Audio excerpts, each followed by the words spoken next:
এই জন্য আমি বলে যাই পোলাপান, তুমি যে নেশার সঙ্গে জড়িত হয়ে যাও, তুমি যে বাবাই আবার ট্যাবলেটের সঙ্গে জড়িত হয়ে যাও, মানুষ কিন্তু তোমার বাবার বদনাম করে, কথা কোন ঠিক কিনা? তোমার কারণে তোমার বাবা মুখ দেখাইতে পারে না, তোমার কারণে তোমার মা মুখ দেখাইতে পারে না।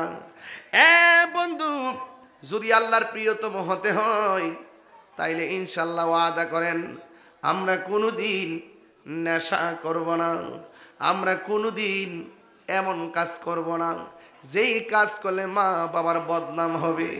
এই সমাজে আজকে একটু আগে আমার রুহানি সন্তান মাওলানা হাফেজ জহিরুল ইসলাম এমন একটা বয়সে চলে গেছে, ভালো একটা ছেলে ছিল আমার রুহানি সন্তান।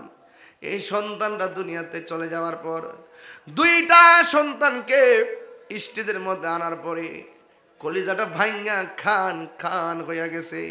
আপনারা জবানগুলি কোন হায়াতের মালিককে। ও যুবক, অনুরোধ করে বলি, তোমরা যারা পেশোয়ারি দরবারে মুরিদ আছো, ফয়জিয়া দরবারের মুরিদ আছেন, একটা কথা বইলা যায়, জীবনে কোনোদিন মা বাপের চোখের পানি ফেলে কাঁদাবা না। মা এমন একটা জিনিস, মা কোনোদিন সন্তানের অমঙ্গল চায় না, কোনোদিন ছেলে মেয়ের অমঙ্গল চায় না। মা বাবা চাই সন্তান যত ডেভেলপ হতে পারে, কারণ মা বাবার দোয়ার মধ্যে কোনো স্বার্থ নাই। ওরা নিঃস্বার্থে দোয়া করে, নিঃস্বার্থে ভালোবাসে শুধু আমার মা, ববে যার তুলনা নাই। এই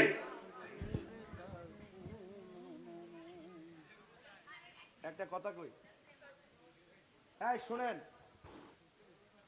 মাদ্রাসায় পড়া লাগতো না, স্কুলে যাওয়া লাগতো না। আমি পরিষ্কার ভাষায় বলি, মার দোয়ায় সন্তান ওলি হইতে পারে কি পারে না? আওয়াজ করে, পারে কি পারে না? মা বাপরে কষ্ট দিয়া শুধু ফিরের কাছে কি লেগে মক্কা মদিনায় গেল কাম হইতো না। কাগজে লিখা দিলাম, কেরে দলিলে আছে, কিসে আছে? দলিলে আছে রিদার রাব্বি ফি রিদাল ওয়ালিদাইন ওয়া সাকাতুর রাব্বি ফি সাকাতিল ওয়ালিদাইন। দলিলে আছে পিতামাতার সন্তুষ্টিতে আল্লাহর সন্তুষ্টি, পিতামাতার অসন্তুষ্টিতে আল্লাহর অসন্তুষ্টি। তো মা বাপরে কান্দায়া মক্কা মদিনা গেল লাভ হইতো না, কথা কোন ঠিক কি? মা বাপরে কষ্ট দিয়া তারি বেড়াতে গরু লইয়া গিয়ে আব্বা আব্বা করবা, তোমার মতন মুরিদ তাহিরি দরকার নাই। কথা সুদা কতই বালা, বেহাতারা কইয়া লাভ নাই। কেন মারছে? কয় সন্তান বড় হইলে এমন কাম করবা মা বাপের কলঙ্ক হইব।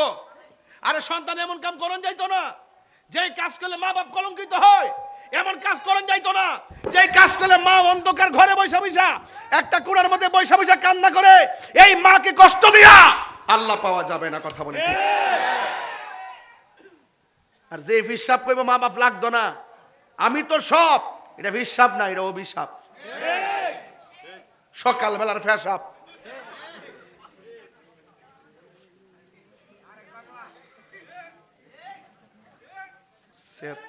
মাঝে মাঝে সেত এটা জায়গা।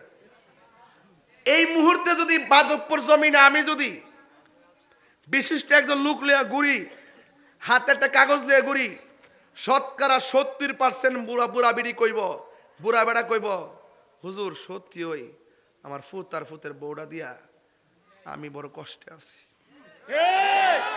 বাপ মারা বলে না কেন? ওই যে আগের মানুষ ঘরের কথা বাইরে কনা, আর আমরা ফুলাভান মা বাপের বদনামটা বাইরে করবার লাগে উস্তাদ। মা বাপের বদনাম করবি, তোর কপালের মধ্যে শনি লাগবো, ঠিক কি না? কোন ওয়াজ করতে না, ওয়াজ না, বিয়ার করার আগে যতদিন রুজি করে না ততদিন মা বাবা ভালোই থাকে। যখন রুজির সন্ধানটা ভাইয়া জায়গা, তখন হে এক বেটা তিন বেটা হয়ে জায়গা। বাপের দমক বার কর, তুমি বুঝো না। আরে ফুত বুঝে না মানে তোরে অত্যাচার করছে কাটারে, তোর কোন ভাবে করছে? তোর হৌ রব্বা করছে রে। কি কথা কি রাগ করছেন? গুসা করছেন? বউ কোনদিন মাত নার নয় বউ আফন, ও আবলুসন। বউ কোন আবলুসন মানে আবুল হোসেন। বউ কোনদিন মাত নার নয় বউ আফন, বউ তোরে ভালোবাসিব, হুমনাতিকা লাল শাড়ি কিন্না দিবি যতক্ষণ।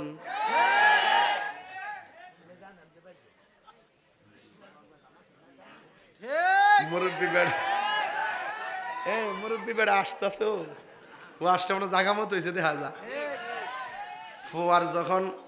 ফুয়ার যখন কোনো জায়গায়, এটা সিলেট বা নোয়াখালী গেলে গায়ে আর কেমনে, ফুয়ার যখন কোনো জায়গায় আপদ বিপদ হয়, বউয়ার আগে মা জানইন কথা মিশা নয়। বউ তোর জানতেন একটা গেলে চারটে আইব, একটা গেলে কটাইব।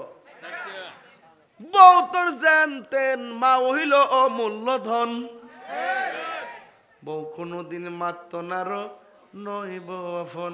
ও আবলোসন, বউ কোনদিন মাত্ত নার নইব আফন, ঠিক কিনা? আমি এই কথা কই না যে তোমরা বউরে কষ্ট দাও, আমি বউরের দোষী 20% আর জামাইয়ের দোষী 80%। হে যদি ঠিক মতো জামাই হইতো তাইলে বাধ্য করলইলে যে আমার মা বাপরে সেবা করবা। কথা কোন ঠিক কিনা? এ বউর ডরে মারে ফ্যানটাও দেয় না, সৌরভিতে তো লাইন দিত দেয় না, এমন লোক আছে না নাই? আছে না নাই? আছে, আছে না নাই? পরিষ্কার কথাই বলা, যে ছেলে বউরে কয় বউকে খুশি করতে যায় মারে বেজার করে, এটা তো বেড়া হই না। প্রকৃত বেড়া হইলো মারে মার বুঝ দিব, বউরে বউর বুঝ দিব। আমি কই না যে বউরে ঘৃণা করো না, বউকে বউ সম্মান দিবা, মাকে মার সম্মান দিবা, দিয়া দুইটা ব্যালেন্স করে যারা চলতে পারবে, এটাই হলো বেড়া। আর সেই ব্যক্তি বউরে খুশি করতে যাইয়া মারে বেজার করে, এটা বিয়া করছে না, এটা বিয়া বইছে।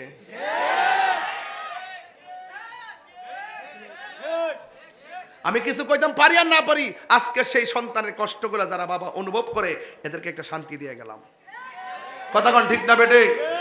এজন্য আওয়াজ করে বলুন, প্রত্যেকটা সংসারে সন্তান মা বাবার খেদমত দরকার আছে না নাই? আর শাশুড়িদেরকে একটা কথা কইয়া দিয়া যায়, আল্লাহর ওয়াস্তে আপনারা বউডারে নিজের মেয়ের মতো দেখবেন, এটা ফরো মেয়ের মতো দেখেন না। গন্ডগোলটা কিন্তু ইহানি লাগে, গন্ডগোলটা কিন্তু এমনি সৃষ্টিও। আপনি বৌমাটারে মেয়ের মতো দেখবেন, আর বউদেরকে বলে দেওয়া যায় তোমার শাশুড়িটারে তোমার মার মতো দেখবা। ঠিক কিনা বলেন? তাহলে কি এইভাবে যদি চলে তাহলে সংসারে কোনো অশান্তি হইব? এ কুড়াকুড়ি চলবে না, বন্ধ বন্ধ করতে হবে। এই জন্য আওয়াজ করে বলুন, ইজ্জতের মালিক কে?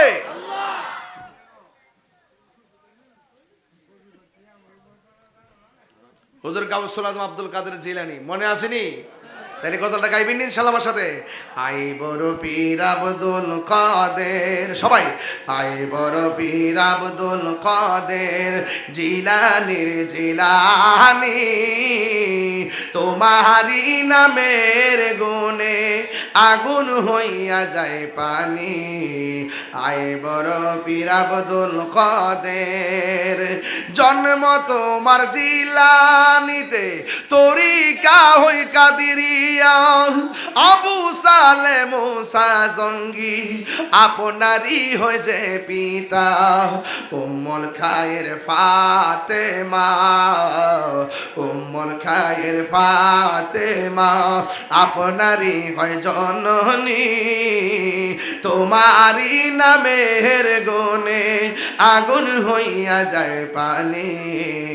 আই বড় পীর আব্দুল কাদের, ঠিক কিনা? তাইলে ওলি আল্লাহ হইতে গেলে মা বাবার দোয়ায় ওলি আল্লাহ হওয়া যায় কি যায় না?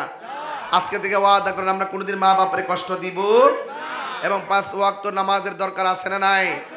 এ যুবক, আমি আপনাদেরকে বলছি, নেশা করা যাবে, ইয়াবা খাওয়া যাবে, ডেন্ডি খাওয়া যাবে, বাবা খাওয়া যাবে, ইয়াবা খাওয়া যাবে। যেই জবানে আল্লাহর জিকির হবে সেই জবান দিয়ে করে হারাম ঢুকতে পারে না। কথা বলেন ঠিক কিনা? কারা কারা আমার সঙ্গে একমত হাত তোলেন?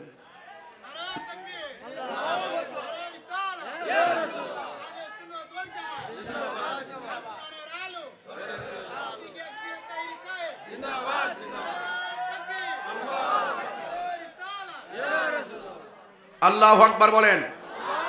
তাহলে ওলি আল্লাহ হইতে গেলে হারাম খাওয়া যাবে? আওয়াজ জোরে হবে, হারাম খাওয়া যাবে? মানুষের হক মেরে খাওয়া যাবে? আল্লাহ বললেন আমি সব মাফ করে দিব, দুইটা গুনাহ মাফ করতাম না। একটা হলো যারা বান্দার হক নষ্ট করে, আর একটা হলো যারা আল্লাহর সঙ্গে শরীক করে। আমরা কি আল্লাহর সঙ্গে শরীক করি? মাজারে গিয়ে কি আমরা সেজদা করি? সেজদা পাওয়ার মালিক কে? আর আবার সেজদা পাওয়ার মালিক কে? মাকে কদমবুসি করা কি সেজদা হয়? বাবাকে কদমবুসি করা কি সেজদা হয়? উস্তাদকে কদমবুসি করা কি সেজদা হয়? আর মার পায়ের মধ্যে চুমা দিলেও সেজদা হয় না, উস্তাদের পায়ে চুমা দিলেও সেজদা হয় না। এটাকে বলে কদমবুসি। বাবু কুবলাত রিজিলে ওয়ালিয়াদে সাহাবায়ে কেরাম আমার নবীর হাতে এবং কদম মুবারকে ঠুট লাগায় চুমা দিতেন। হাত দিয়া সালাম করা মাকরু, ঠুট দিয়ে চুমা দেওয়া হলো সুন্নতের সাহাবা। এই জন্য তারা কদমবুসি বুঝে না, সেজদাও বুঝে না। সেজদা পাওয়ার মালিক হলো আল্লাহ। আল্লাহ ছাড়া যদি কেউ কাউকে আল্লাহ মনে করে সেজদা করে তারা মুশরিক হয়ে যাবে। কথা বলেন ঠিক না বেটে? আমরা মাজারে গিয়া কি সেজদা করি না জিয়ারত করি? আমরা কি পূজা করি না জিয়ারত করি?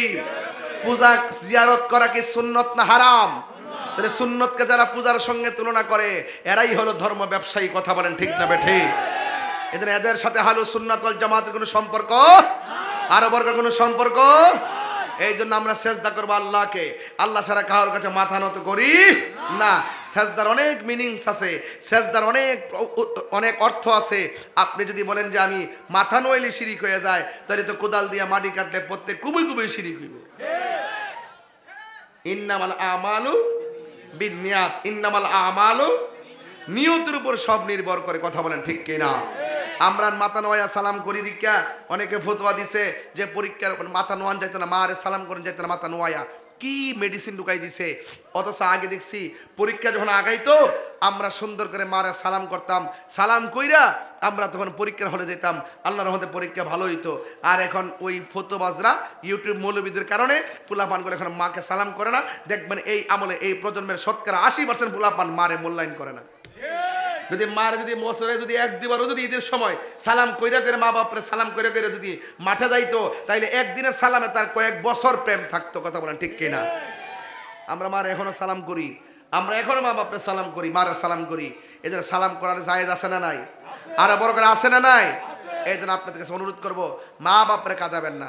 আজকে আমি গাউসে পাকের কথা কেন বললাম?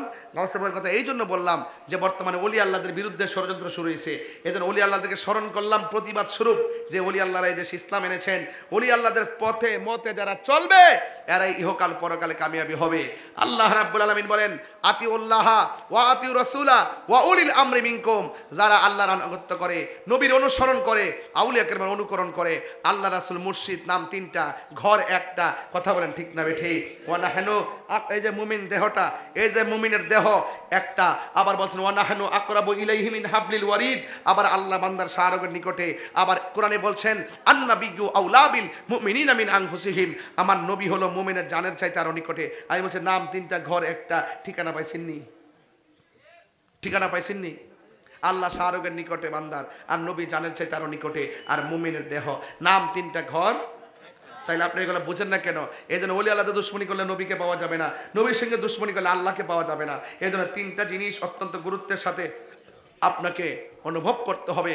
অনুভব শক্তিতে ওলি আল্লাহর মহব্বত রাখতে হবে। আল্লাহ রাব্বুল আলামিন আমাদের সকলকে ওলি আল্লাহর মহব্বত ধরে রাখার তৌফিক দান করুন, আমিন।